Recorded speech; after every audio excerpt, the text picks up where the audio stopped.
हमारी पहाड़ की खेती हम क्यों पीछे रह गए? मतलब हम लोगों ने एक नारा दिया है, खेती पर किसकी मार, जंगली जानवर, मौसम और सरकार।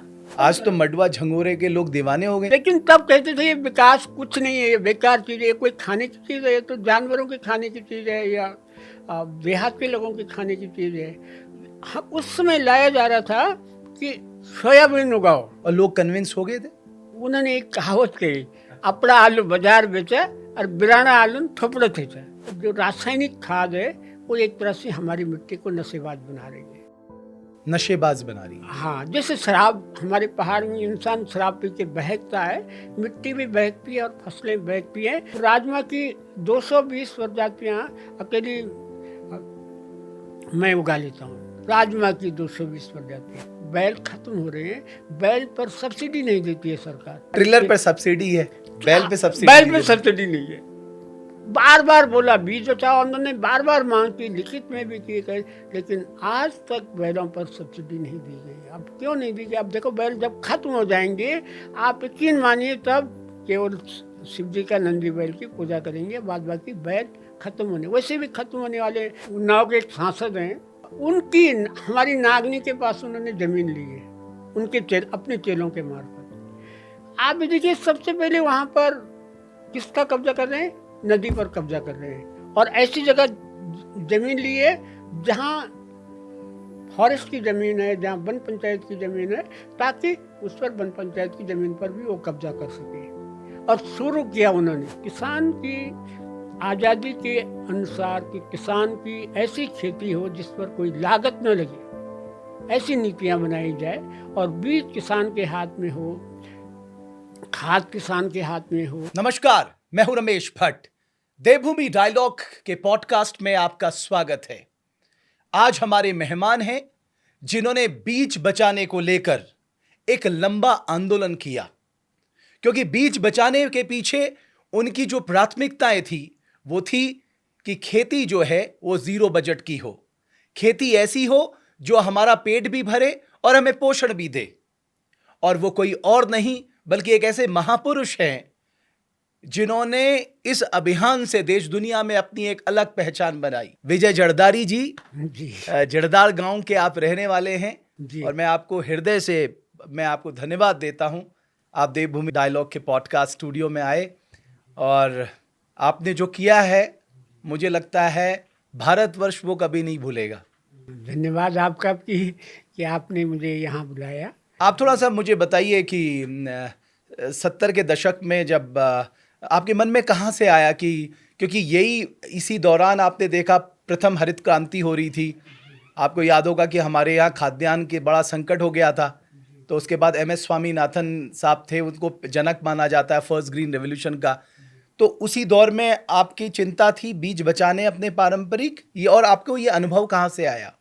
नहीं, एकदम शुरू में नहीं थी, लेकिन जब मैं चिपको आंदोलन से जुड़ा 70 के जो दशक में, जो हेवल घाटी, टेहरी गढ़वाल की हेवल घाटी है, वहाँ एक लंबा संघर्ष चला, और चिपको आंदोलन की दशा और दिशा यहाँ से थोड़ा टर्न हो गई, दिशा टर्न हो गई, इस मायने में कि चिपको आंदोलन का जो शुरू का ध्येय ये था कि हम बाहर के लोग जंगल काट काट के ले जाते हैं और हम लोग देखते रह जाते हैं, क्यों ना हम भी कुछ वन आधारित उद्योग लगाएं।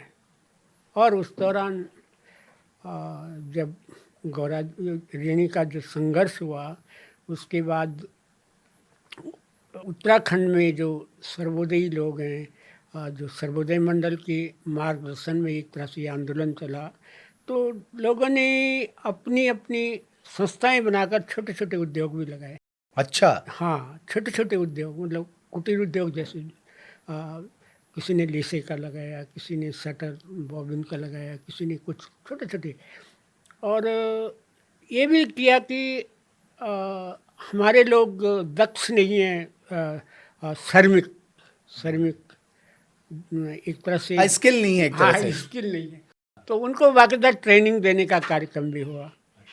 और इनको ट्रेनिंग देने के लिए जो वन श्रमिक सहकारी समितियां बनाई उस दौरान, तो उसको ट्रेनिंग देने के लिए लोग चिपको आंदोलन के लोगों को गुजरात भी गए, जिसमें चंडी प्रसाद भट्ट हैं, धूम सिंह नेगी हैं और कुछ और लोग भी थे शायद।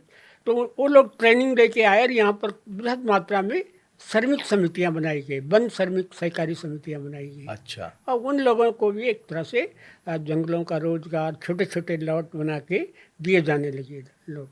लेकिन वो भी एक उससे भी जंगलों का बहुत ज़्यादा जो पर्यावरण का रिश्ता है वो नहीं हो रहा था, भले ही रोजगार लोगों को मिल रहा था। लेकिन उसी दौरान तवा घाट में एक बड़ा हादसा हुआ। अच्छा।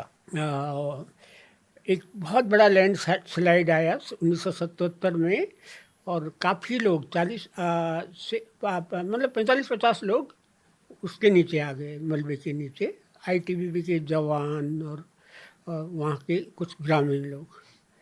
तब हेमल घाटी में लोगों के ज़हन में ये बात आई, जो हेमल घाटी के कार्यकर्ता हैं, कि जंगल की देन सिर्फ लीसा लकड़ी और व्यापार नहीं है। अच्छा। हाँ, तो यहाँ से एक नारा निकला हेमल घाटी के अद्वानी गांव में जब संघर्ष हुआ, और उससे पहले जो एक जोड़ी का डांडा और दूसरा गांव है, तो वहाँ पर चीड़ के ही हरे पेड़ लगे हुए थे, उनमें बहुत गहरे गहरे घाव थे। तो यहाँ के लोगों ने जाके गहरे घावों को टाट मिट्टी लगा के टाट से उनको एक मरहम पट्टी कर दी। अच्छा। ये भी ईश्वर भी प्राण है, पेड़ों पर भी प्राण है, चाहे वो चीड़ का ही है। तब चीड़ का इतना वो नहीं था, उस समय तो केवल बचाने की बात थी। और फिर अद्वानी में जब आंदोलन चला, वहाँ पर कटान के लिए एक तरफ पूरी फौज आ गई, वन विभाग की फौज आ गई, पीएससी आ गई, और सारे लोग आ गए कटान के लिए। तो वहाँ से एक नारा निकला, क्या है जंगल के उपकार, मिट्टी पानी और बयार, मिट्टी पानी और बयार, जिंदा रहने के आधार।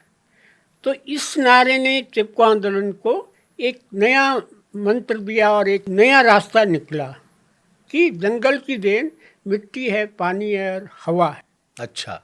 और इसी नारे को लेके आगे चिपको आंदोलन टेहरी में चला, बडियारगढ़ में चला, लासी ढूंगबंदार में चला, खुरेत में चला और कांगड़ में चला।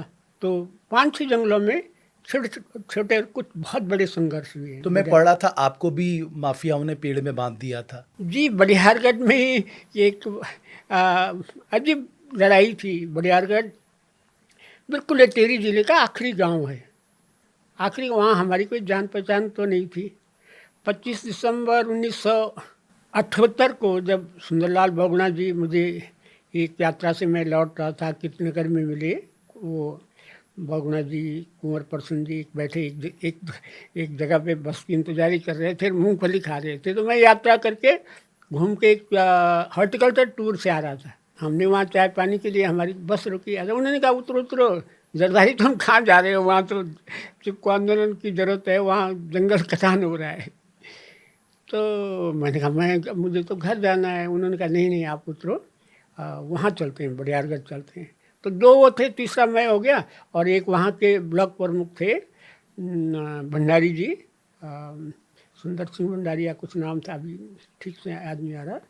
तो हम लोग वहाँ गए और अगले दिन वहाँ एक बड़ी मीटिंग करी। सुंदरलाल जी के व्यक्तित्व था ही, लोग इकट्ठे हुए, एक निर्णय लिया कि यहाँ पर चिपको आंदोलन चलाया जाएगा। तो चिपको आंदोलन चलाया जाएगा, बहुगुणा जी ने शुरुआत कर दी। लेकिन अगले दिन बहुगुणा जी किसी प्रोग्राम में उनको देश के अन्य हिस्से में जाना था, तो वो चले गए। हम 2 लोग छूट गए वहाँ पर। तो 2 लोगों ने मतलब 2 हफ्ते तक करीब बड़ा संघर्ष हम लोगों को झेलना पड़ा। अच्छा।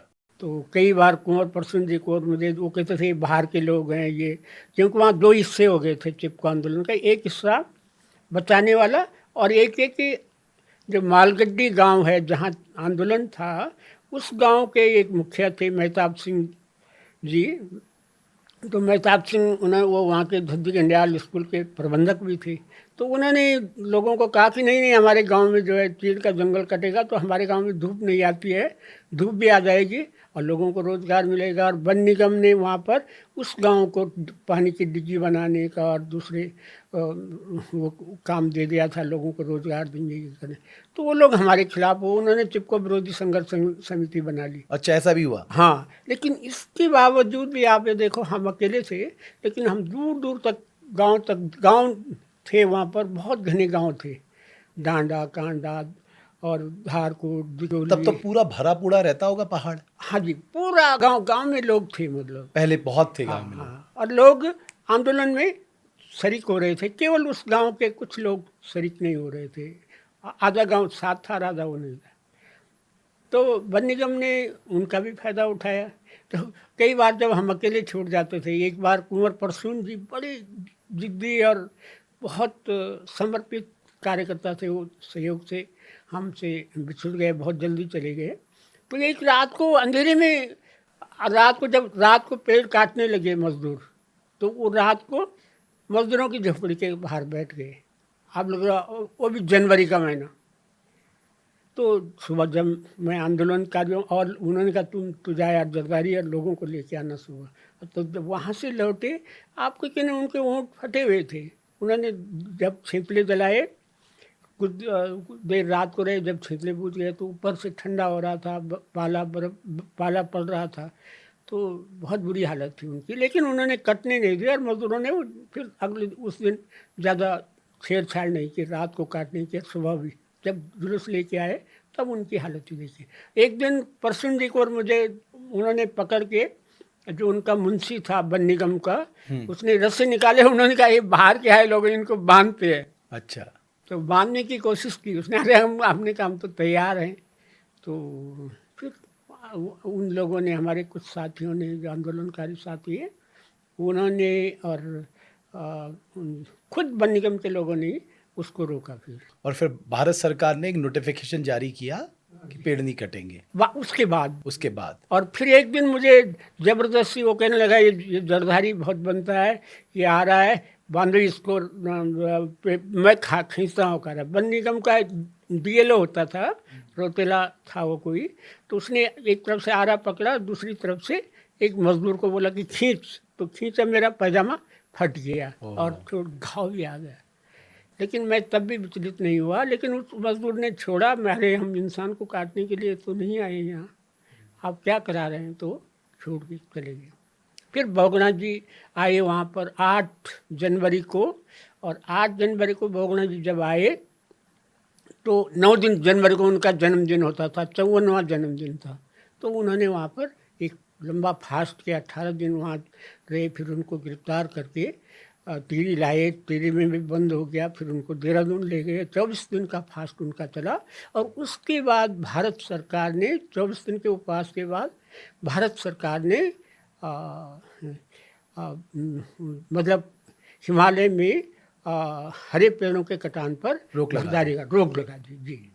तो फिर ये जो आपका जो पर्यावरण को पेड़ बचाने का जो आंदोलन था, ये बीच में कैसे गया? मतलब बीच को लेके आपके मन में कब बात आई? अब बीच को लेके जब आंदोलन सारे निपट गए तो फिर मैं घर आया, अपने पिताजी के साथ खेती करने लगा। तो मेरे पिताजी, तब मुझे पिताजी का अब ज़्यादा महसूस होता है। मैंने कहा पिताजी तो बोलते रहते, वो बोलता था सब भी धानी मिल जाली, लेकिन खानी कमाने को माटो नहीं मिल सकता।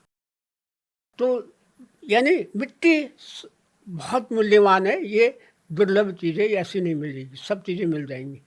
मैंने फिर उन्होंने बोला कि आप लोग आज तक, मेरे पिताजी और गांव के लोगों के साथ जब हम बैठे, तो हम उस समय हरित क्रांति के बीज आ रहे थे, मैंने भी इस्तेमाल किया पिताजी के साथ। देखा कि जहाँ 1 बोरा होता है वहाँ 1.5 बोरा हो रहा है, 2 बोरा हो रहा है।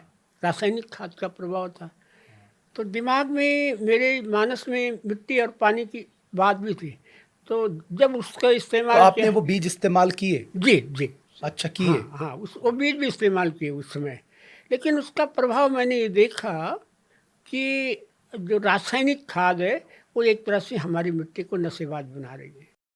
नशेबाज बना रही है। हाँ, जैसे शराब हमारे पहाड़ में इंसान शराब पी के बहकता है, मिट्टी भी बहकती है और फसलें बहकती हैं। अब उसको उसकी आदत पड़ने लग जाएगी फिर। हाँ, आदत पड़ने लगी है, लेकिन वो टिकाऊ नहीं है। मैंने देखा कि अगली बार उस रासायनिक खाद नहीं डालते हैं, तो नहीं डाली, दूसरी तीसरी बार भी नहीं डाली, और जब नहीं डाली तो उत्पादन और कम हो गया। ओके, तो आप कह रहे हैं कि जो प्रथम हरित क्रांति था, जो उसका उद्देश्य भी था जी कि हमें अपना प्रोडक्शन बढ़ाना है जी और अपनी प्रोडक्टिविटी बढ़ानी है, जी और लेकिन उसके साथ साथ ये जो रसायन तत्व जो हैं, अलग अलग पेस्टिसाइड्स लाने की और उनको डालने की, जो वो उसने बहुत हमारी खेती को कमज़ोर किया। जी, लेकिन उसके साथ एक चीज़ और हो रही थी भक्त जी, हम देखते हैं कि उन्होंने कहा ये जो मिश्रित खेती कर रहे हैं, ये मंडुआ झंगोरा उगा रहे हैं, ये बेकार की चीज़ है, अरे इसको खत्म आज करो। तो मंडुआ झंगोरे के लोग दीवाने हो गए। लेकिन तब कहते थे ये विकास कुछ नहीं है, ये बेकार चीज़ है, ये कोई खाने की चीज़ है, ये तो जानवरों के खाने की चीज़ है या देहात के लोगों के खाने की चीज़ है। हाँ, उस समय लाया जा रहा था कि सोयाबीन उगाओ, एकल फसल सोयाबीन उगाओ, ये बारनाजा छोड़ो, एकल सोयाबीन उगाएंगे तो मालोमाल बन जाएंगे।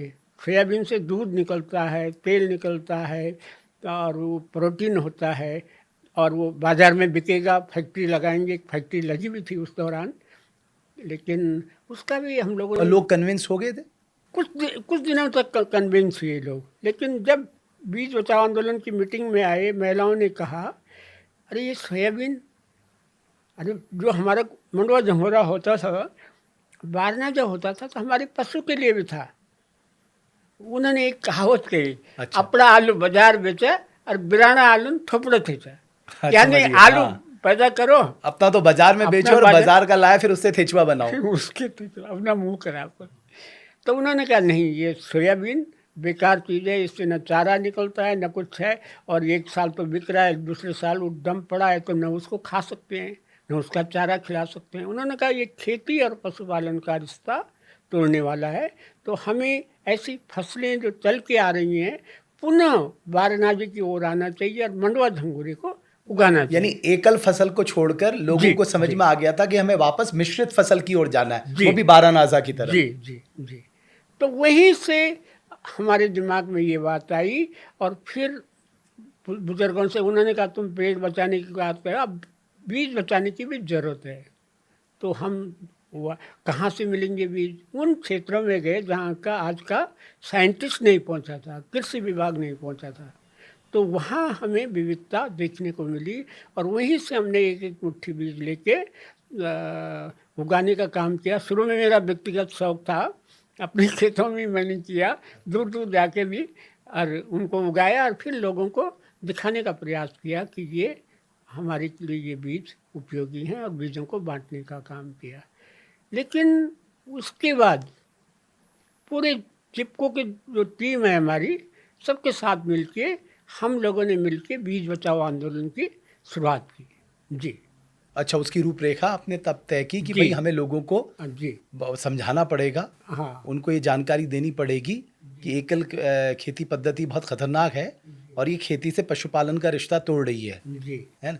तो फिर मेरी आज तक एक बात समझ में नहीं आई जरदारी जी, कि ये जो अपना मंडुआ है, झंगोरा है, जी। ये तो बड़ा पतला होता है, तो इसको मोटा अनाज क्यों कहते हैं? अरे यही तो बात हम भी वही बोलते हैं, और शुरू से बोला हमने कि इसको मोटा अनाज क्यों? सबसे बारीक चीज़ है मोटा अनाज। जो मेरी समझ में आया, जो मैंने कई बार लिखा भी, कई और जगह भी, जहाँ भी जाता हूँ मैं बोलता भी हूँ, कि इसको मोटा अनाज इसलिए कहा गया कि इसको गांव के लोग खाते हैं, देहात के लोग खाते हैं।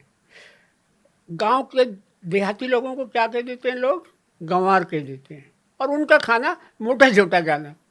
तो मोटा झोटा खाना जो है, इसको मोटा अनाज बना गया। नहीं तो, और दूसरे में लिखने वालों ने एक जगह इसको कदन्न भी लिखा है।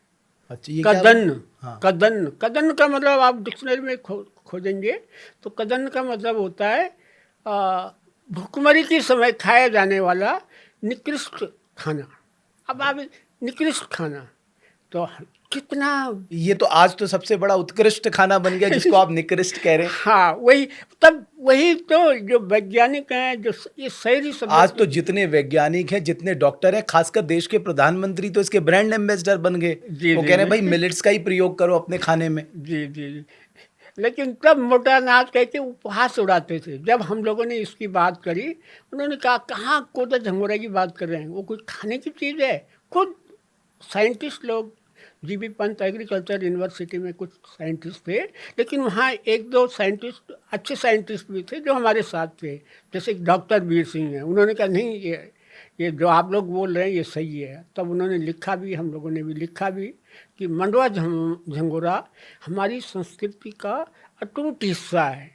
और उसी दौरान इस आंदोलन को बल देने के लिए घनश्याम सैलानी जी ने एक कविता भी लिखी। वो बहुत सुंदर कविता है, कोदू कंडाली, गढ़वाल को गौरव कोदू कंडाली। गढ़वाल का गौरव कोदू कंडाली, हाँ। बहुत अच्छा गीत है। अगर 2 लाइन सुनाना है हाँ तो सुनाइए ना। अरे वाह जी। हाँ, वो बहुत अच्छी लय में गाते थे, मैं तो नहीं गा सकता। आप सुनाइए ना। हर चिकख गढ़वाल को कोदू अर कंडाली, गोल गफा बण्या रंदा था जिन गढ़वाली। हर चिकख गढ़वाल को कोदू कंडाली, गोल गफा बण्या रंदा था जिन गढ़वाली। अरे मोर था भा मोर पक्या, डाला झक्का झोर झुक्या, कना दिन था तवारी, कुछ भी नहीं थे दुख बीमारी। का फल किन गोड़ खाई, लूण राली राली। हर चिकख गढ़वाल को वो कोदू कंडाली। अरे कोदा झंगोरा की सारी, छानी मंग भैंसी लहरी, छासी का परोठा खाया झंगोराम राली। हर चिकख गढ़वाल को वो कोदू कंडाली। अरे यानी ये जब हम ये अनाज खाते थे कितने बलशाली होते थे। और हमारे जो गढ़वाल में भड़ कहते हैं, भड़ माने बलशाली, जैसे माधो सिंह भंडारी एक भड़ थे, वीर भड़। नरेंद्र सिंह नेगी जी ने बहुत सुंदर गीत लिखा है, वीर भड़ों को देश 52 गढ़ों को देश। यानी वो बलशाली होते थे, तब होते थे जब यहाँ का स्थानीय जंगली फल फूल भी खाते थे, सब्जियाँ खाते थे और कोदा झंगोरा खाते थे। तो फिर हमने छोड़ क्यों दिया? मतलब मैं देखता था, मैंने तो सुना है कि उत्तराखंड को अलग राज्य के आंदोलन के लिए भी कहा जाता था, मंडवा झंगोरा खाएंगे, उत्तराखंड बनाएंगे। तो फिर हमने कम क्यों किया? अपने जो इतना पोषक है, जिसके इतने स्वास्थ्य के लिए जो इतना रामबाण है, उस कम क्यों किया फिर लोगों ने? अब भजी इसके लिए नीतियाँ दोषी हैं, क्योंकि इन्होंने वही परोसा, हमारी ICR ने, जो बड़ी कंपनियां चाहती थी, जो विदेशी कंपनियां, Indian council of agriculture research, जी, उन्होंने वही स्वीकार किया जो विदेश की कंपनियां, मल्टीनेशनल कंपनियां जो इस धंधे में लगी हुई थी, जो जिनके हाथ में बीज भी उनके हाथ में, खाद भी उनके हाथ में, बीमारियां फैलाओ तो पेस्टिसाइड भी उनके हाथ में, फिर खरपतवार भेजे तो खरपतवार नाशी भी उनके हाथ में। यानी किसान की जो आज़ादी थी बीज की, उस पे कब्जा कर लिया। घर, पहले तो घर का बीज होता था, घर की खाद होती थी, घर के बैल होते थे और अपना श्रम होता था। ज़्यादा से ज़्यादा जो मिल के लोग खेती करते थे, बाहर की लेबर नहीं बल्कि मिल के एक दूसरे के घर पे मदद करते थे। एक दिन इसके घर पे, एक दिन उसके घर पे। उसको अडियाली पडियाली, जिसको हमारे गढ़वाल को अडियाली पडियाली जी, वो सारा खत्म करके उन्होंने कहा एक चीज़ उगाओ और तुम मालोमाल बनाओ, और लोगों को कमज़ोर किया। लेकिन ये अच्छी बात रही, पहाड़ में ये लोग वापस इस खेती की तरफ आए।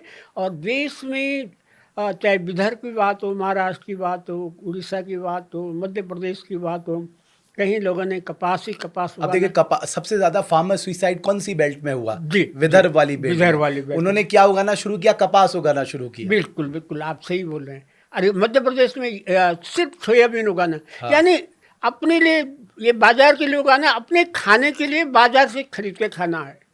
ये कल्चर एक तरह से बनाया गया, अपने लिए भी बाजार से खरीद के लाओ। तो हमारे जो नीति निर्धारक थे, जो हमारे वैज्ञानिक थे, खासकर भारत के वैज्ञानिक, तो उनके समझ में नहीं आया होगा। आज तो आप देख रहे हैं कि सबसे ज़्यादा जोर है पारंपरिक कृषि विकास योजना, मतलब हमें बैक टू बेसिक्स की तरफ जाना है, हमें जैविक खेती की तरफ जाना है। अब इस पे बहुत ज़्यादा जोर देने लग गए हैं।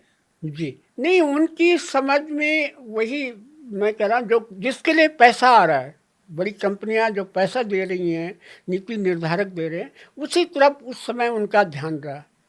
उनको वही पढ़ाया भी गया। आप ये देखो, आप उस समय पढ़ाई थोड़ी होती थी, सारी पढ़ाई उनकी जो एग्रीकल्चर यूनिवर्सिटियों का स्वरूप ही ऐसा था कि आपको केमिकल की तरफ जाना है, आपको जो इम्प्रूव या जो हाइब्रिड सीड है उन्हीं की तरफ जाना है। क्योंकि उत्पादन और उत्पादकता बढ़ाने पे ही मात्र जोर था। जी, केवल न किसान की तरफ ध्यान था। मतलब आप अब किसान क्यों सुसाइड कर रहे हैं, किसान क्यों मर रहे हैं, किसान की तरफ ध्यान नहीं था। केवल उत्पादकता और बाजार उनके ध्यान में था कि बाजार के जो करना है बाजार के लिए करना है। तो मैं आपकी बात से एक बात समझ रहा हूं कि जी खेती की जो ये लागत बढ़ी है, जी इसके पीछे जो बीज पे कब्जा किया गया जी और बीज के साथ साथ जो और आदतें पड़ी, जो आप जिसको आपने नशाखोरी कहा, जी चाहे वो खाद था, रसायन था, खरपतवार था, या उसको फिर हटाने के लिए और व्यवस्थाएं थी, इसकी वजह से किसान की खेती की लागत बहुत बढ़ गई पहले के मुकाबले। जी हाँ, लागत बढ़ गई और उन क्षेत्रों में लोग लागत को जब बढ़ गई तो उनकी मदद करने के लिए बैंक आ गए। बैंक या साहूकार, कई जगह तो उस समय साहूकार होते थे। अब तो रिजर्व, अब तो बैंकों ने वो भी कर दिया कि चक्रवृद्धि, उस समय चक्रवृद्धि ब्याज भी लेते थे जिस दौरान ज़्यादा आत्महत्याएं हुई। तो बैंक आ गए मदद के लिए, लेकिन बैंकों ने मदद भी की, कर्जा लेके और इंटरेस्ट लेके खूब पैसा कमाया। लेकिन हुआ क्या, आप ये देखो, कुछ दिनों बाद जब ब्याज बढ़ता गया, ब्याज बढ़ता गया और वो दे नहीं पाए, और उत्पादन में भी ज़मीन भी जवाब देने लग गई। ज़मीन तो बहुत पहले से जवाब देने लग गई कि नहीं, अब इसमें कुछ होगा ही नहीं, क्योंकि रासायनिक से हमने अपनी खेती को एक तरह से रेगिस्तान बना दिया है। तो जब कुछ नहीं हुआ तो किसानों ने आत्महत्या की। तो ये सरकार की समझ में अच्छी बात है, मैं मानता हूँ कि देर आए दुरुस्त वाली बात है कि अब सरकार की समझ में बात आ रही है। लोग नेचुरल फार्मिंग की तरफ आ रहे हैं, जैविक खेती की ओर आ रहे हैं। और यहाँ पर एक अच्छी बात है उत्तराखंड का में कि उत्तराखंड पहला राज्य देश का जिसने अपना 2003 में अपना उत्तराखंड ऑर्गेनिक कमोडिटी बोर्ड या उत्तराखंड जैविक उत्पाद परिषद बनाया। तब उनके दिमाग, हमारी मीटिंगें RS टोलिया बहुत अच्छे, हाँ, तब चीफ सेक्रेटरी भी बने बाद हाँ बाद में बने, लेकिन उस समय उन्होंने कई मीटिंगें, हम लोग बीज बचाओ आंदोलन, मुझे भी बुलाया, प्रसून जी तब जाया करते थे, तो हम लोग में। आप लोगों से पूछते थे? पूछते थे। अरे वाह! तो ये पहले के ब्यूरोक्रेट आप लोगों को बुला के जी बाकी जी बाकायदा आपसे विचार लेते थे जी जी कि भाई हम कोई पॉलिसी बना रहे हैं, हाँ हाँ आपके विचार को हम सम्मिलित करना चाहते हैं। जी। तो जो आप बताते थे उसको वो सम्मिलित करते थे? सम्मिलित किया उन्होंने। ये जो उत्तराखंड ऑर्गेनिक बोर्ड बना, उसके बाद ही उन लोगों ने इसकी आधारशिला रखी। लेकिन हमने इतना ही नहीं किया, हमने भारत सरकार को भी जब MS स्वामीनाथन ही उसके किसान आयोग के अध्यक्ष हो गए थे, उनको भी अपनी बातें, ये सारी मंडवा झंगोरा की बात और जैविक खेती की बात, मिट्टी की बात, ये बात उनको समझाने के लिए एक बाकायदा एक ड्राफ्ट उनको बना के दिया। उत्तराखंड सरकार को भी बना के दिया अलग से, उत्तराखंड की कृषि नीति के बारे में हमारे पास सारे डॉक्यूमेंट हैं। तो फिर वहां से जवाब आया आपको स्वामीनाथन साहब के यहाँ से? नहीं, जवाब तो नहीं आया, कोई जवाब नहीं आया। लेकिन एक चीज़ जो बीच में 2011-12 में ये लोग कर रहे थे, मंडवा जो जब आप बोल रहे थे ना राष्ट्रीय पारंपरिक कृषि विकास कृषि योजना। विकास योजना जब चल रही थी, तो उसमें मंडवा झंगोरा को बढ़ावा तो दे रहे थे, लेकिन कह रहे थे नहीं, आपको रासायनिक खाद डाल के इसको जो है आगे उत्पादन बढ़ाना है। हमने कहा ये तो और गड़बड़ कर रहे हैं आप। मतलब अगर आप पहाड़ में मडवा उगा रहे हो तो यहाँ भी रसायनों का उपयोग करो। हाँ, जिस खेती ने जिंदगी भर, मतलब जब से खेती शुरू हुई आदिकाल से, तब से रासायनिक नहीं चखा, मिट्टी ने नहीं चखा, आप उसमें रासायनिक डालने की बात करते हैं। मैंने भारत सरकार को लिखा, और अच्छी बात है भारत सरकार ने इस पर पहल की, और यहाँ पर 2012 में? हाँ 2012 में जी। फिर यहाँ पर मीटिंग हुई उत्तराखंड सरकार के अधिकारियों की, कृषि अधिकारियों की, और उन्होंने इस संज्ञान लिया और फिर इसकी जगह जैविक खादों की बात हुई, उसके लिए मदद देने की बात हुई कि नहीं अब हम रासायनिक पर मदद नहीं देंगे, जैविक खादों पर मदद देंगे। अच्छा जरदारी जी, जो रसायन की खेती कर रहे हैं या हाइब्रिड की खेती कर रहे हैं, उनका हमेशा तर्क ये रहता है कि साहब इतनी बड़ी आबादी के लिए अगर आपको खाद्य सुरक्षा मेंटेन करनी है जी तो आपको यही रास्ता है। अगर आप अपनी नेचुरल फार्मिंग की तरफ जाएंगे, प्राकृतिक खेती की तरफ जाएंगे, तो इतनी उत्पादन और इतनी उत्पादकता आपको वहाँ से नहीं मिल सकती। ये मिथ है, इसमें सच्चाई है, या ये मल्टीनेशनल कंपनी जो बहुत हद तक ये पेस्टिसाइड जितनी भी इनकी और जो भी इनके खाद्य हैं उसके चलते ये सब प्रभाव जमा रहे हैं, सच्चाई क्या है? आपका अनुभव क्या कहता है? नहीं, मेरा अनुभव ये है कि अगर हम कुदरत के हिसाब से चलें और कुदरती बीजों का इस्तेमाल करें, कुदरती बीज में भी बहुत से बीज बहुत कमज़ोर हैं, लेकिन वो किसी न किसी वक्त कुदरत ने किसी कारण दिए हैं जो कमज़ोर उत्पादन है जिनका, वो कई दवाइयों के काम आने वाले हैं। बहुत से बीज हैं, कई ऐसे हैं जो क्लाइमेट चेंज को, ओलावृष्टि को झेल सकते हैं, लेकिन कई बीज ऐसे हैं जो आपका हाइब्रिड बीजों के बराबर या उनसे ज़्यादा भी उत्पादन दे सकते हैं। लेकिन सवाल ये है कि जो हम मिट्टी का जो स्वरूप है, अब आप देखिए, मैं एक चीज़ बता दूं दर्शकों को भी, यार आपने भी जो पूछा कि जो चीज़ अपने आप आ जाती है, अगर एक पौधा कई बार गेहूं का अपने आप आ जाता है तो उस पौधे पे देखिए 15-20 बालियाँ आ जाएंगी, और उसको खाद अगर ठीक मिल गई, क्या होता है, आप एक चीज़ देखिए, जो पहाड़ में पहले लोग खाना बनाते हैं थे और बर्तन बाहर धोते हैं, और बर्तन ये उससे नहीं, राख से धोते थे, राख से, बिल्कुल राख से धोते थे, तो वहाँ पर कोई पौधा अपने आप आ जाता था। टमाटर का पौधा आ गया, गेहूं का आ गया, झंगोरे का आ गया, तो आप देखिए उसकी यील्ड इतनी ज़्यादा इनसे भी दुगनी हो जाएगी।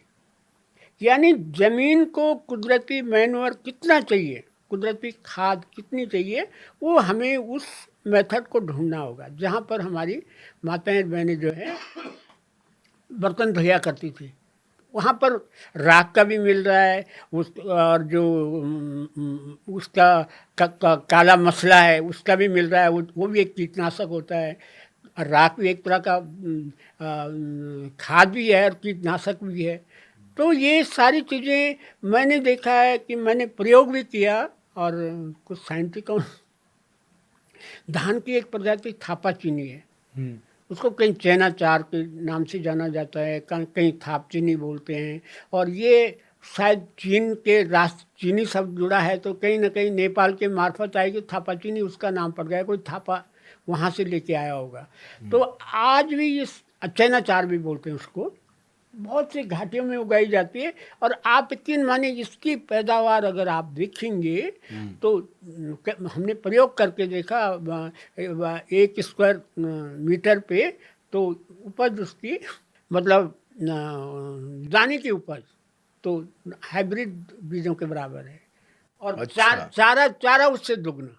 अच्छा, क्योंकि हाइब्रिड तो बौना होता है, बिल्कुल। ये टाल होता है, ये 1 से 1.5 मीटर ऊंचा भी कहीं हो जाता है, और ये ज़्यादा गिरने वाला भी नहीं, कमज़ोर भी नहीं है। अब आप देखिए ना कि रासायनिक खेती के चलते मनुष्य के जीवन में बड़ा दुष्प्रभाव पड़ रहा है, जी हमारे पर्यावरण पे बड़ा दुष्प्रभाव पड़ रहा है, जी तो उसकी वजह से हमारे स्वास्थ्य का बजट बढ़ते जा रहा है। जी एक आम आदमी का ज़्यादा पैसा जो है वो दवाइयों में खर्च हो रहा है। जी अगर हम वापस प्राकृतिक खेती की तरफ लौटते हैं तो एक तो ये रसायनों खेती की लागत कम होगी, दूसरा हमारा जो स्वास्थ्य में जो असर, विपरीत असर पड़ रहा है ये सब रसायन खाने से, वहाँ भी तो लाभ होगा।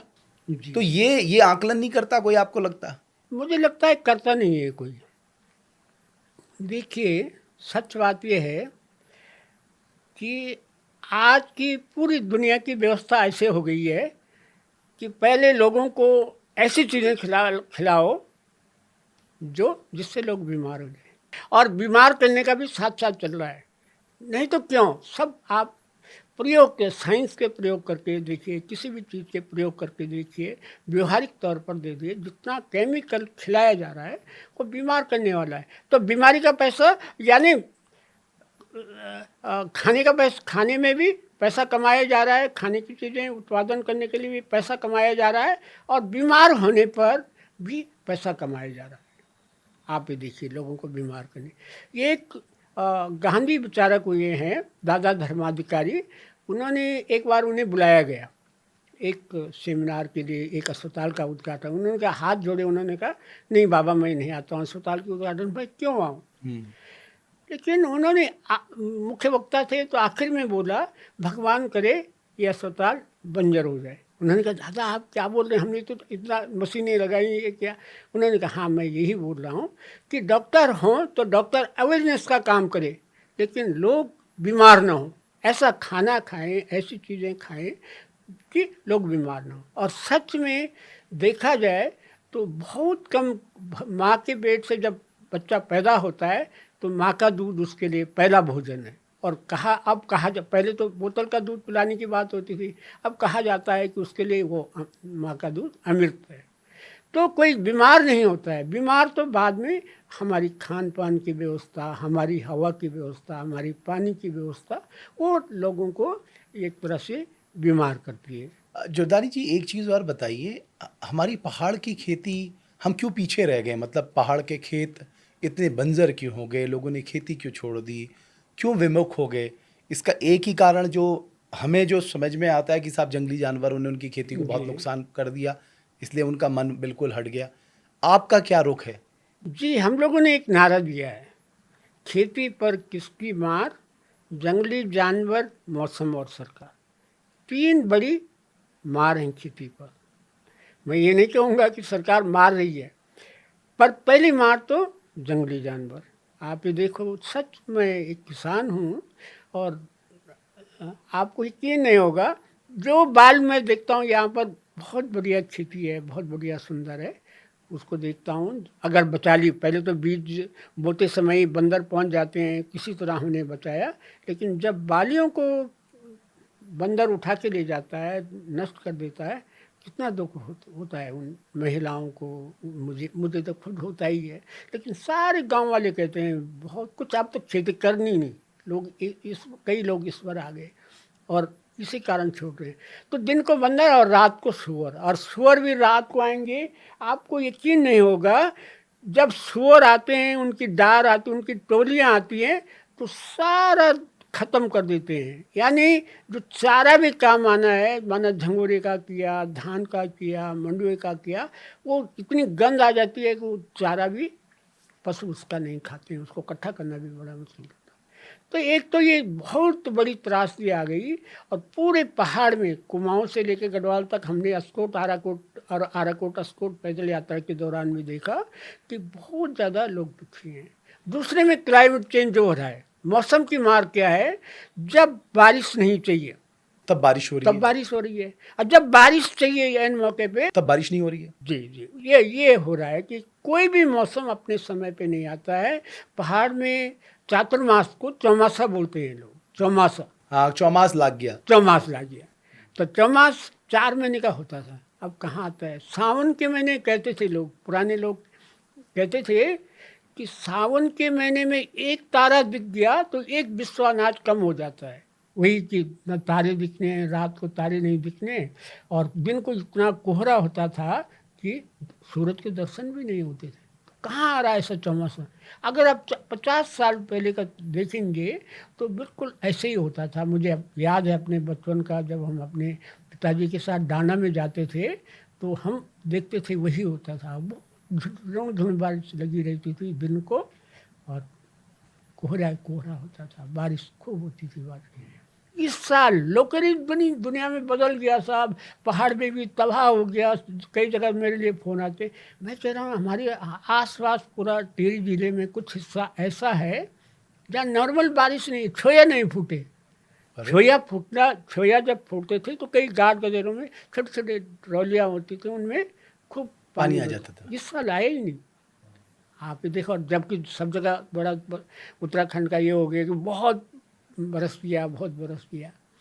तो ये तो क्लाइमेट चेंज का। दूसरे में सरकार की नीतियाँ, सरकार मार नहीं रही है, लेकिन सरकार की नीतियाँ अच्छी हों, किसानों के अनुकूल हों, तो क्यों लोग आत्महत्याएं करेंगे, क्यों लोग भूखे मरेंगे, क्यों कुछ करेंगे। तो किसान की आज़ादी के अनुसार कि किसान की ऐसी खेती हो जिस पर कोई लागत न लगे, ऐसी नीतियाँ बनाई जाए, और बीज किसान के हाथ में हो, खाद किसान के हाथ में हो। अब बैल आप देखिए हमारे यहाँ बैल कहाँ रह गए। आजकल तो मैकेनाइजेशन शुरू हो गया, छोटी छोटी मशीनें आ गई। जी, वो पावर टिलर आ गए, पावर टिलर हाँ, से हल। आपने चलाया कभी पावर टिलर? मैंने तो अभी नहीं चलाया। कभी मन मतलब नहीं किया आपका पावर टिलर चलाएं, जरा नहीं, देखे गांव कैसे? में मेरे गांव में पहले ही हर घर में एक जोड़ी बैल हुआ करती थी। अब देखिए सरकार की नीतियाँ हैं। हमने कहा हर घर में ना हो, चलो ये पूरे साल भर बैल नहीं पाल सकते हैं लोग, चलो कोई बात नहीं, लेकिन गांव में 10-5 जोड़ी तो हों, बड़े गांव में एक गांव में, छोटे गांव में 2-4 जोड़ी तो हों। लेकिन बैल खत्म हो रहे हैं। बैल पर सब्सिडी नहीं देती है सरकार। मैंने हमारे मंत्री जी हैं, हमारे ट्रिलर पे सब्सिडी है, बैल पे सब्सिडी बैल नहीं पे देते। सब्सिडी नहीं है। बार बार बोला, बीज बचाओ आंदोलन ने बार बार मांग की, लिखित में भी की गई, लेकिन आज तक बैलों पर सब्सिडी नहीं दी गई। अब क्यों नहीं दी गई? अब देखो बैल जब खत्म हो जाएंगे, आप यकीन मानिए तब केवल शिव जी का नंदी बैल की पूजा करेंगे, बाद बाकी बैल खत्म होने, वैसे भी खत्म होने वाले हैं। क्यों कि आप जो गायें लाए, गायों में अब वो तरीका आ गया ना जो पहले पंजाब में था, हाँ, केवल बछियां ही होंगी। केवल बच्चियाँ होंगी, बैल हो गई नहीं। तो देखिए बड़ा एक जमाने ये में फिर एक कुदरत के खिलाफ जाके हम काम कर रहे हैं। जी। और कितनी सुंदर कहानी है, दो बैलों की कथा। प्रेमचंद, मुंशी प्रेमचंद जी की कहानी देखिए, दो बैलों की कथा, वो दुर्लभ हो जाएगा, कहीं बैल नहीं मिलेगा। ये बड़ा त्रासदी आने वाली है। तो मतलब आपको पीड़ा पहुंचती है कि जब आप, जो हमारे पहाड़ हमेशा गुलजार रहते थे, जी जो जहाँ खेती होती थी, लोग रहते थे, गांव के गांव भरे होते थे, अब वो सब लगभग खाली हो गए, खेत बंजर पड़ गए। जी जी, बहुत पीड़ा पहुंचती है। और जब सड़कें नहीं थी, बिजली नहीं थी, तब लोग कहते थे यहाँ बिजली नहीं है, सड़क नहीं है, लोग पिछड़े रह गए, और तब लोग कुछ के दुखे बाहर जाते। आज सड़कें भी पहुँच गई हैं, बिजली भी आ गई है, पानी भी आ गया है। चलो अभी घर घर नल भी आ रहे हैं, पोछे का पानी जरूर, ऐसी कोई आशा रखनी चाहिए हमें। भले कई नलों में पानी नहीं आता, लेकिन आशा है कि आएगी। लेकिन लोग नहीं होंगे तो क्या करेंगे? और लोगों को अगर रखना है तो पहाड़ में दो ही चीज़ें हैं, खेती और पशुपालन, जो वहाँ के लोगों को अच्छा रोजगार दे सकता है। खेती और मंडवा झंगोरा की खेती तो ऐसी खेती है जो जो मैं मौसम की बात कर रहा हूँ, क्लाइमेट चेंज की बात कर रहा हूँ मैं। क्लाइमेट चेंज हो रहा है, लेकिन मंडवा झंगोरा की, झंगोरा, चीणा, कौड़ी, जितनों को मोटा अनाज, या ये मोटा अनाज कहते हैं, हम पौष्टिक अनाज कहते हैं, मिलेट जिसे कहा जाता है, ऐसी फसल है जो एक बार उगनी चाहिए।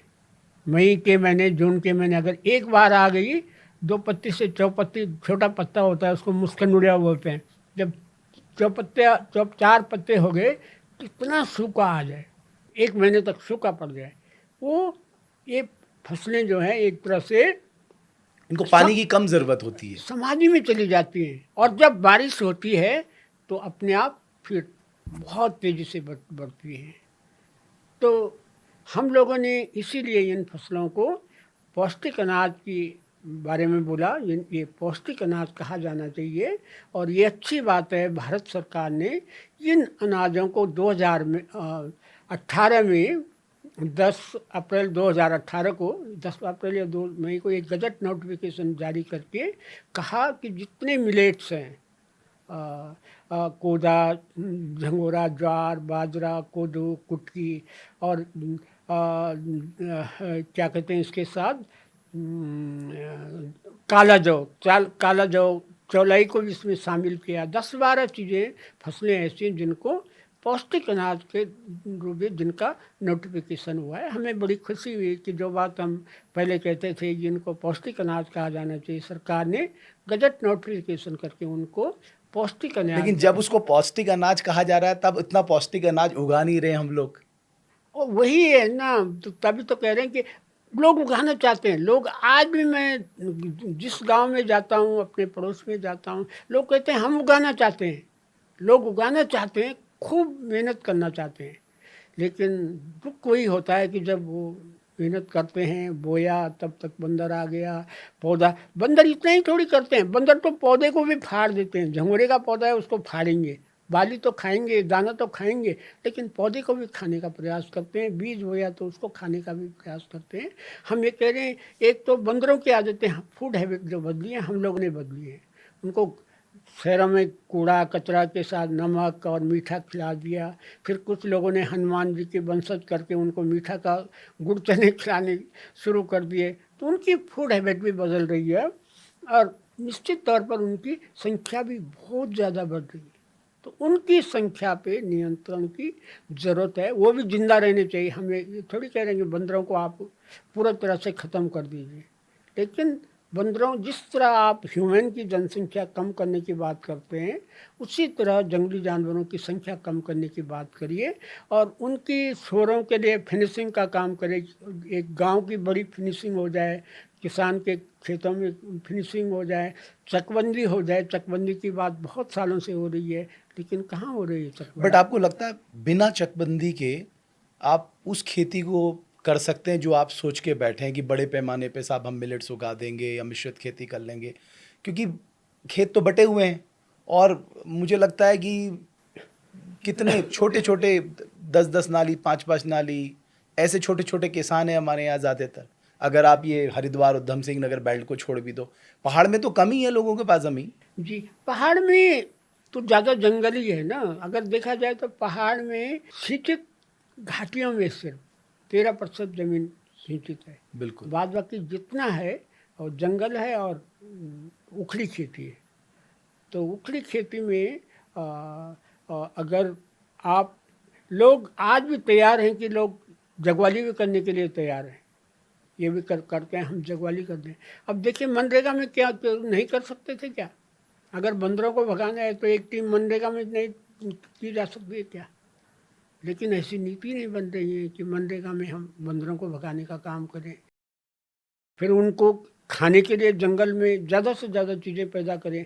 जंगल में देखिए आप, हम कहते हैं कि हर साल आग लगती है, तो आग लगने से जंगली जानवर ज़्यादा गांव की ओर आते हैं।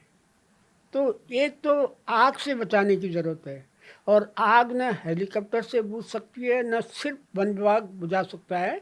आग सिर्फ और सिर्फ स्थानीय समुदाय ही बुझा सकता है।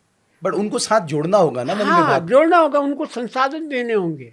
वन विभाग तो कर रहा है, क्या करता है क्या नहीं करता है अब भगवान जाने। लेकिन अगर उतना पैसा आप उस गांव को देंगे, क्योंकि गांव वालों को पता है कहाँ से आग आती है, कहाँ का घाटा है, कहाँ बाटा है, कहाँ पानी का स्रोत है, तो गांव वालों को सारी चीज़ें गांव पता होती हैं कि कहाँ से आग को कंट्रोल करना है। गांव की जिम्मे कर दीजिए आप, निश्चित तौर पर आग पहले तो लगेगी नहीं। और ये 365 दिन की तैयारी का मामला है, ये नहीं कि जब आग लगनी शुरू हुई तब आप हरकत में आए। नहीं, तो यहाँ तो वही होता वही है, हो रहा है ना। वही हो रहा है। उन्हीं दिनों बात होगी, आज भूल गए हैं। आज अभी केवल अभी बाढ़ कोई चर्चा नहीं कर रहा है। आज बाढ़ भूस्खलन की चर्चा हो रही है। अच्छा, ये भूस्खलन इतना क्यों हो रहा है? पहले इतना होता था नहीं होता था ये, तो अभी तो बहुत हो रहा है, मैं देख रहा हूँ। नहीं। भूस्खलन और जो बादल फट रहे हैं, ये क्लाइमेट चेंज का ही असर है ये। क्योंकि अब आप ही देखिए, पहले तो एक मानसून होता था, पूरे उत्तर भारत का एक मानसून होगा पूरे। अब तो देहरादून में कितने हिस्से में बारिश होती है, कितने में नहीं होती है, एक दिन में ही आप ये देखेंगे। तो ऐसे ही पहाड़ों में तो बादल सारे इकट्ठे होके एक जगह में बरस जाते हैं, इकट्ठे होते हैं और एकदम ऐसे धमाका करते हैं, जैसे एक पानी का बंटा या पानी की बाल्टी एक जगह पे डाल दी। तो ये होता है। और वहाँ दूसरी तरफ सूखा है। 2013 में इतना केदारनाथ जो त्रासदी के नाम से जो जाना जाता है, आप यकीन मानिए, जुलाई, मुझे पूरी याद है अच्छी तरह से, मैंने बहुत ध्यान दिया। 13 जून को पहला वहां पर हुआ था, 13 जून के बाद ही ये शुरू हुआ था। हाँ, केदारनाथ। लेकिन आप यकीन मानिए, सच मैं जो कह रहा हूँ, जुलाई के महीने हम लोगों ने कहीं छाता नहीं ओढ़ा, यानी थोड़ा थोड़ा बारिश आई, रात को आई, छाता छाता ओढ़ने की नौबत आई नहीं कहीं भी नहीं। तो ये क्या मौसम है? ये तो सब आज के विकास ने जो है, जो आज का विकास का जो युग शुरू हुआ, या जो औद्योगिक क्रांति माने यूरोप की औद्योगिक क्रांति, यूरोप के मॉडल जो अपनाया गया वो पूरी दुनिया ने अपनाया। और उसी का कारण है कि दुनिया की जो छत है, एक तरह से हिमालय तो दुनिया की छत है। तो आप किसी भी देश में जो अगर आपका प्रदूषण हो रहा है, वो कहीं उसका एक हिस्सा हिमालय तक भी आ रहा है। नहीं तो हमारे यहाँ तो अच्छे जंगल है ना, राजस्थान में तो हमारे जंगल यहाँ तो नहीं होना चाहिए था, हमारे पास हिमालय था, लेकिन जंगल होने अभी हमारे पहाड़ों में जहाँ जो हमेशा बर्फ से गुलजार रहते थे, बर्फ ही नहीं है। अब आने वाले समय में वैज्ञानिक बोल रहे हैं कि आने वाले समय में हिमालय की बर्फ़ ख़त्म हो जाएगी, और जिस दिन हिमालय की बर्फ़ ख़त्म हो जाएगी वही महाविनाश शुरू हो जाएगा। तो 16 नदियाँ जो निकलती हैं जी हिमालय से वो बर्फ से ही तो पानी से होते हुए नीचे तक जाती हैं। जी जी जी, है ना? वो और सारा इतनी खत्म। इतनी बड़ी आबादी को खाद्य सुरक्षा जी और पानी पीने का, जी है ना, बाकी चीज़ों के लिए भी देती है। जी अच्छा, एक और जो जटिल प्रश्न इस समय उत्तराखंड के सामने है जरदारी जी, वो है कि ये जो हमारा डेमोग्राफिक प्रोफाइल बदल रहा है, मतलब बहुत दूसरे लोग हमारे यहाँ पर आ रहे हैं बड़े पैमाने पर, और उसने हमारी कानून व्यवस्था पे भी सवाल उठा दिया है। जी। तो इसको आप किस तरह से देखते हैं? आपका अनुभव क्या कहता है? देखिए मान्यवर, एक चीज़ बहुत खतरनाक हो रही है। जो पहाड़ों में जो बाहर से लोग आ रहे हैं, वो सामान्य लोग नहीं आ रहे हैं। सामान्य, अगर हरियाणा का सामान्य आदमी आएगा, उसका स्वागत होना चाहिए सामान्य आदमी का। जैसे हमारे यहाँ के लोग जाते हैं, वहाँ एक घर गुड़गांव में बना दिया, कहीं बना दिया, वो सामान्य आदमी है। लेकिन यहाँ तो जो लोग आ रहे हैं वो अच्छी प्रवृत्ति के लोग नहीं आ रहे हैं, यानी जिन्होंने तो 10 नंबर का, क्या कहते हैं, 2 नंबर का पैसा कमाया है, या जो गलत काम करना चाहते हैं, उनमें ज़्यादातर उनकी संख्या, उनमें प्रकृति प्रेमी नहीं है, यहाँ के कोई वो अच्छे लोगों में नहीं है। जो गलत काम करने वाले लोग हैं उनका कहीं भी वेरिफिकेशन नहीं होता है। आप यकीन मानिए, मैं आपको सच बता दूं, उन्नाव के एक सांसद हैं, अब नाम नहीं लूँगा मैं, तो वो उनकी हमारी नागनी के पास उन्होंने ज़मीन ली है, उनके अपने चेलों के मार्फत। आप देखिए, सबसे पहले वहाँ पर किसका कब्जा कर रहे हैं?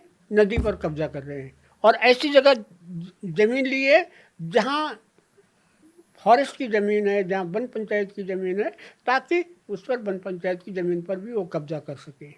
और शुरू किया उन्होंने, एक वहीं पर एक दूसरे बसे वहाँ पर, तो वो कहने लगे हजी हम तो ट्यूबवेल लगाएंगे यहाँ पर।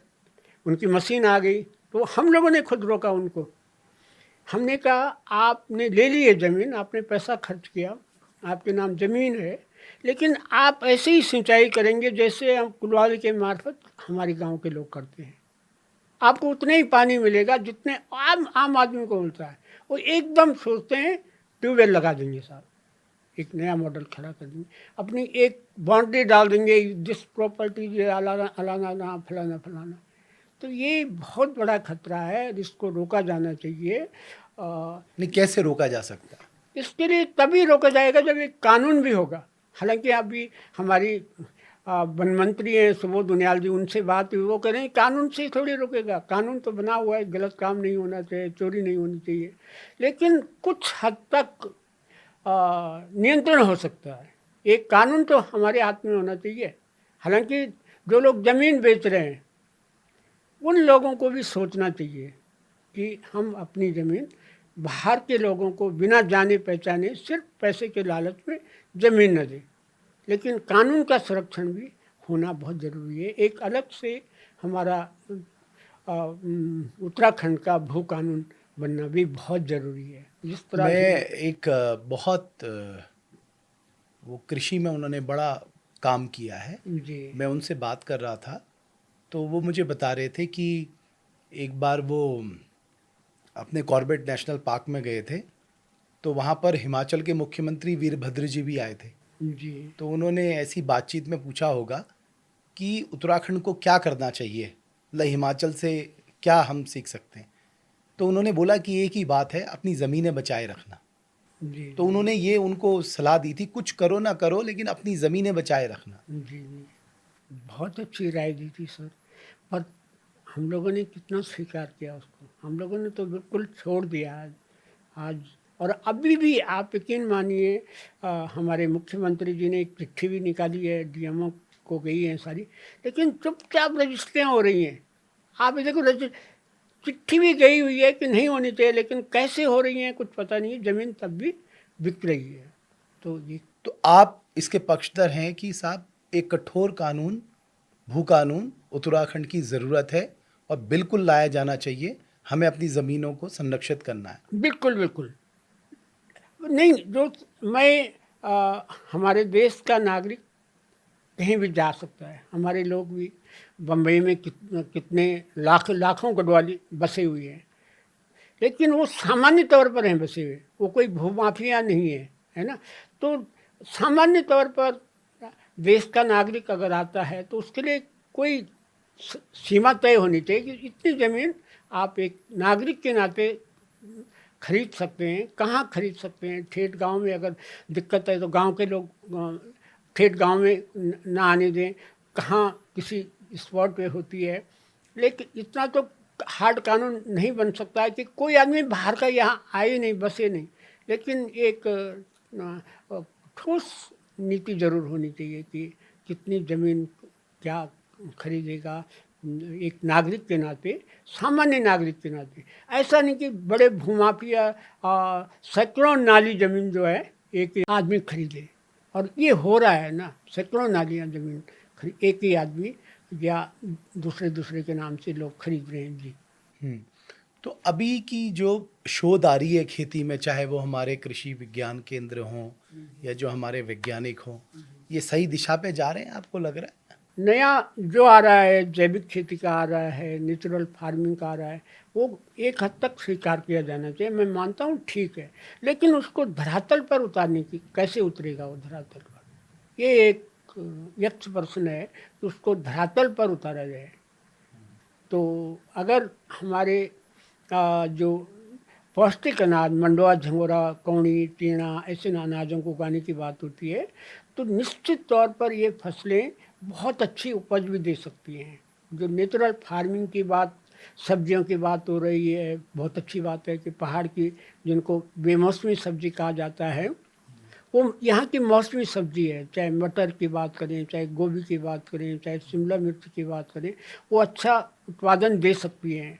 देखिए, और ये मैं मानता हूँ कि उनको भी जैविक तरीके, एक अच्छा बाजार अगर हम दे दें इसको, ये ऑर्गेनिक है। और जैसे कई बड़े पूंजीपति भी कर रहे हैं, रिलायंस कर रहा है, कई और सारे लोग कर रहे हैं कि ये हमारा दिल्ली में बड़ी मार्केट लोगों ने अपने अपने बनाए हैं। हमारे उत्पादों की एक जैसे जियो टैग बनाने की बात होती है, इस एक अच्छी पहचान अगर जाए तो हमारे यहाँ का जो स्वाद है, गुणवत्ता है जो यहाँ के खाने हाँ, की। क्योंकि हाइब्रिड से स्वाद भी चला गया, क्योंकि रसायन पड़ता है तो स्वाद चला ही जाता है। जी जी जी। तो हमारे यहाँ के जो कुदरती बीजों में, कुदरती चीज़ों में, चाहे दाल की बात करें, चाहे सब्जी की बात करें, चाहे मक्की की बात करें, जो स्वाद है, जब लोगों को एक बार इसका चखा दें, जैसे मैं अभी खीरे की बात कर रहा हूँ, पहाड़ी खीरा, काकड़ी जिसको बोलते हैं, वो एक यहाँ कट गया तो उसकी खुशबू पूरे कमरे में या थोड़ा बाहर भी चली जाएगी। लेकिन हाइब्रिड में कहाँ खुशबू, उसका फ्लेवर और स्वाद उसका, तो पहाड़ी स्वाद चखाने की ज़रूरत है। जो हम बोल रहे हैं कि पहाड़ के खान पान और पहाड़ का स्वाद, पहाड़ के खाने की पौष्टिकता, वही लोगों को जिंदा रखेगी और भड़ जैसा बनाएगी। अच्छा जरदारी जी, अगर मैं चाहता हूँ कि जो युवा आपको सुन रहे हो, जी अगर दो सलाह आपको उनको देनी हो, जी। क्या देंगे आप? तो पहली सलाह तो मैं यही दूंगा कि आप कोशिश करें अपने घर के किचन गार्डन है, आपका कुछ नहीं, एक गमला ही है, गमले में कुछ ना कुछ उगा के देखें आप। पारंपरिक बीज का, चाहे आप एक बेल उगाएं, चाहे आप राई उगाएं, और उसको टेस्ट करें, उसका टेस्ट करिए। जो आनंद आपको आएगा वो एक तरह से आपको स्वस्थ रखेगा। और एक चीज़ है, जैसे हम कहते हैं पहाड़ में एक शब्द है नवाण, नवाण यानी नई चीज़ खाना। हर साल आप अपने जंगलों से आसपास का खाना जरूर खाएं, आप स्वस्थ रहेंगे। पहली बात है, कुछ न कुछ अपने आप उगाना है। और एक चीज़ और करनी है, जितना जो बाजार की चीज़ आ रही है, आपका चाउमीन हो गया, बर्गर हो गया, ऐसी चीज़ें हो गई, इसकी जगह अपनी घरेलू खान पान को हम लोगों को अपनाना चाहिए। बाजार की चीज़ों को, और जो एक तरह से जो फास्ट फूड के नाम पे जो आ रहा है, तो उसको थोड़ा नियंत्रित करना पड़ेगा बाज़ारों में भी, और अपनी जीभ को भी समझाना पड़ेगा। अगर हम स्थानीय खान पान खाएंगे तो हमेशा निरोग रहेंगे। और वो ऐसे होगा, स्थानीय खान पान जैसे एक टीका लगता है, वो टीका हो गया आपके स्वास्थ्य का ठीक रखने का। अच्छा, आपने तो सारी सरकारें देख ली अभी तक की, जी जी। तो कौन सी सरकार से आपको लगा कि ये पहाड़ के बारे में सोचती है, या ये इनके का? कहना बड़ा मुश्किल है, क्योंकि सरकारों का वर्ग चरित्र एक जैसा होता है। आप यकीन मानिए, सरकार सरकार है, बोलते कुछ और है, करते कुछ और है सरकारें। लेकिन तब भी सरकारें अगर आ, आ, लोगों की भावनाओं के अनुसार काम करें तो वो सरकार हमेशा याद की जाती है। लेकिन अभी आपको कोई दिखा नहीं है ऐसा जो पहाड़ के लिए बहुत प्रोएक्टिव हो? नहीं, ये कहना मेरे लिए थोड़ा मुश्किल होगा कि कौन सी सरकार, मतलब आ, पार्टी की सरकारें या कौन सी को, ये कहना तो मुश्किल है।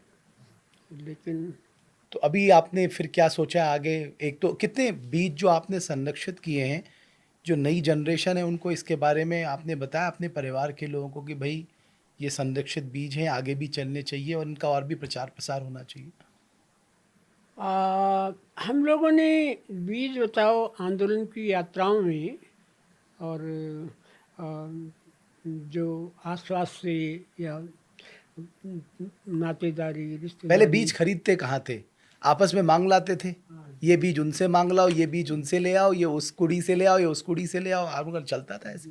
हाँ, बीज की तो अदला बदली ही होती थी, और उससे बीज मजबूत होता था। आप ये देखो, लोग बहुत समझदार थे भट्टी। लोग कहते थे अगर बहुत बढ़िया बीज भी है, जब मैं अच्छे बीज की मैं चर्चा कर रहा हूँ, तो कहते थे कि लगातार एक खेत में जीव और ज़मीन का स्वाद एक जैसा होता है। मैं बता रहा हूँ आपको वो क्यों, कि जीव और जमीन का। जीव और ज़मीन का, जैसे हम एक ही चीज़, बहुत बढ़िया चीज़ बासमती और राजमा रोज़ रोज़ खाएं, या कोई और चीज़ रोज़ खाएंगे, हमें कहते हैं बिकुल पड़ गई। गढ़वाली में कहते हैं, बोल रहे हैं बिकुल पड़ गई, यानी हमारी जीव अब कह रही कि दूसरी चीज़ खानी है। उसी ज़मीन भी चाहती है खेती में, इसीलिए हमारे बारनाजा में लोग फसल चक्र अपनाते थे लोग। तो ज़मीन को भी तरह तरह की चीज़ उगाने की आदत होनी चाहिए, फसलें बदल बदल के बोने की आदत होनी चाहिए। जो नई जनरेशन को बीज का प्रचार प्रसार। हाँ, तो प्रचार प्रसार, तो हम लोगों ने जो बीजों का संकलन किया है अब तक, भले ही हमारा छोटा राज्य है, पर आप ये देखिए कि जैव विविधता के मामले में, बीजों की संपन्नता के मामले में हम कई बड़े राज्यों से बहुत नंबर 1 पर हैं। अच्छा। हाँ जी। अब राजमा की 220 प्रजातियाँ अकेली मैं उगा लेता हूँ, राजमा की 220 प्रजाति। आप कह रहे हैं आप राजमा की 220 प्रजातियां उगाते हैं? हाँ हाँ अरे हाँ, हाँ राजमा की। अब आप लगा लो, हालांकि मेरा संकलन अकेला नहीं है, लोगों से मैंने किया, फिर लोगों में बांटा, लेकिन उसको हर साल नया भी करता हूँ। धान की हमने करीब 330 प्रजातियाँ डॉक्यूमेंट की हैं। वो एक किताब कुंवर प्रसन्न जी के नाम से छपी भी है। जब हम लोगों ने भारत डोगरा जी ने लिखी है वो। हाँ 330 प्रजातियों का है उसमें धान की। हाँ, लेकिन उससे भी ज़्यादा 350 तक का डॉक्यूमेंटेशन हम लोगों ने किया है धान का। गेहूं की करीब 30-32 प्रजातियों का किया है। और अगर हम मंडवा की बात करें तो 10-12 तरह का मंडवा मंडवा गोदा मंडवा जो हमारा पहाड़ का है। झंगोरा 8 किस्म का झंगोरा है। अब एक दाल होती है नौरंगी, रैंस झिलंगा नाम से जानी जाती है, कई और नाम भी, कहीं उसको तितरिया दाल बोलते हैं। लेकिन आपको यकीन नहीं होगा, लोगों को भी यकीन नहीं होगा, नौरंगी उसका नाम इसलिए पड़ा कि उसके 9 रंग ज़्यादा से ज़्यादा लोगों ने देखे होंगे, लेकिन मैंने अकेले में 25-30 रंग उसके ढूंढ लिए हैं। 25 तो मैं सीधे कह सकता हूँ। और वो ये नहीं कि रंग, उसका साइज, आकार जो साइज है वो है। तो तो इसी तरह आप गहत की 3-4 तरह का गहत, लोबिया सुंटा जिसको बोलते हैं, सूट बोलते हैं कुमाऊँ में, तो सुंटा की भी करीब 10-12 प्रजातियाँ। और झंगोरे की मैंने बताया 8 प्रजातियाँ हैं। इस तरह सब्जियों में दर्जन दर्जन प्रजातियाँ हम लोगों ने डॉक्यूमेंट की हैं। और कुछ को तो हर साल नया करते हैं हम लोग। अच्छा, अभी भी? अभी भी नया करते हैं। तो इन टोटल कितनी प्रजातियों को आपने संरक्षित किया है? संरक्षित जिन्हें हम उगाते हैं करीब 300 प्रजातियां हैं, लेकिन जो डॉक्यूमेंट वगैरह की हैं वो करीब 500 प्रजातियां होंगी डॉक्यूमेंट की हुई। 500 प्रजातियां पहाड़ में जो होते हैं। अगर आप पंजाब में चले जाएंगे तो 1 दर्जन प्रजातियां ढूंढनी भी मुश्किल होंगी। धान की तो एक भी प्रजाति लोकल नहीं मिलेगी। हम लोगों ने दूसरे प्रदेशों में भी दिए हैं। पंजाब में बहुत से किसान हमारा मुंडी गेहूँ उगाते हैं, जौ की किस्में उगा रहे हैं पंजाब में। मंडवा की प्रजातियाँ पंजाब में उगा रही हैं जो उत्तराखंड से गई हैं। उड़ीसा में दी है हम लोगों ने, हरियाणा में दी है, कई जगह हरियाणा में भी। मैं इतना कह सकता हूँ जरदारी जी, आपने बहुत शानदार काम किया है कि मतलब आपने वो काम किया है कि अगर हमारा बीज संरक्षित है तो हमारी खेती संरक्षित है, और हमारी खेती संरक्षित है तो हमारा पोषण संरक्षित है, हमारा खाद्य सुरक्षा संरक्षित है। तो मुझे लगता है देर सवेर सही अब सरकारों को भी लगने लग गया। देखिए अब जैविक की तरफ हम बढ़ रहे हैं, मिलेट्स को भी हमने वो सम्मान देना शुरू कर दिया है कि भाई थाली में मिलेट्स होना चाहिए।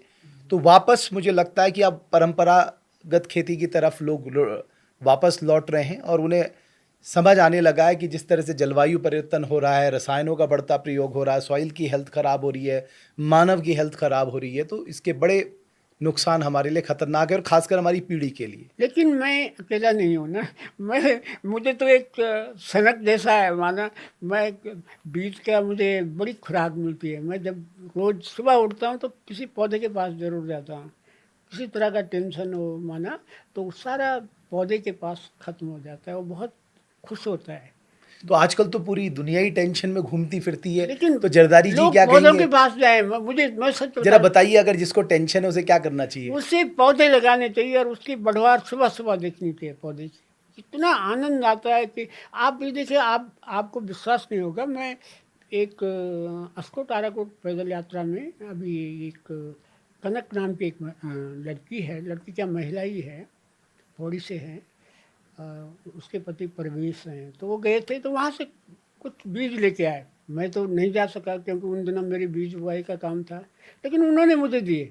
मैंने देर से बोया तो एक राजमा का पौधा उगा, एक बीज था, और वो बीज इतना बड़ा पौधा हुआ और उसमें कोई फंगस जैसा आया और पौधा सर यहाँ से सड़ने लगा, पर उसका आगे का हरा था 4 पत्ते। तो यार मुझे बड़ा दुख हुआ। मैंने कहा इतने प्रेम से वो लड़की लाई और ये हो गया, लेकिन मैंने उसको ढक दिया मिट्टी से क्योंकि आगे की पत्तियां हरी थी। तो आप भी देखिए उसमें जड़ें आ गई। अब मैं रोज उसके पास जाता हूँ। मैंने कहा ये जड़ें आ गई तो आगे इतना और आगे बढ़ गया वो तना बेल जैसा। तो बड़ा मज़ा आ रहा है कि उसको अब फूल भी आने लगे हैं।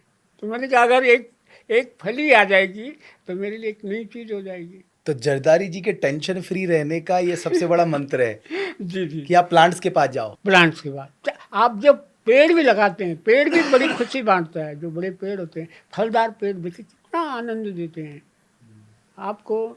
मैं धरती माता को सुबह प्रणाम करता हूँ और पौधों के पास जाता हूँ तो बहुत बड़ी ताकत हम लोगों को मिलती है।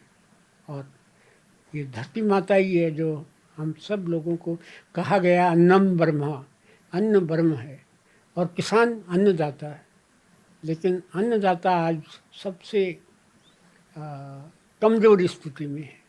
आप कर्मचारी सब अच्छे हैं, व्यापारी अच्छे हैं, सब कुछ हैं, लेकिन किसान अन्नदाता जो है, अन्नदाता के बारे में सोचा जाना चाहिए। ये मैं सरकारों से बहुत गहराई से सोचा जाना चाहिए। चलिए, बहुत धन्यवाद विजय जरदारी जी। मैं बहुत धन्यवाद करूंगा, आप आए और इतनी अपने जीवन के अनुभव के सार को आपने इस पॉडकास्ट में साझा किया। जी। और ये संदेश मुझे लगता है हमारी युवा पीढ़ी तक जाएगा, देश के कोने कोने तक जाएगा जी। कि खेती को बचाना है तो बीज बचाना है, मिट्टी को बचाना है, रसायनों का कम उपयोग करना है।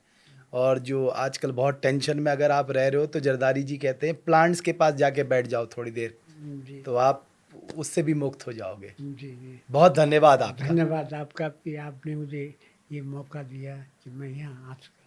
विजय जरदारी जी, आप देखिए उनके जीवन की ये यात्रा अपने आप में इतना बड़ा अनुभव का सागर समेटे हुए है, जिसमें मिट्टी है, जिसमें बीज है, जिसमें पर्यावरण है, जिसमें एक अच्छे जीवन को जीने की कला की सीख देने की बात है।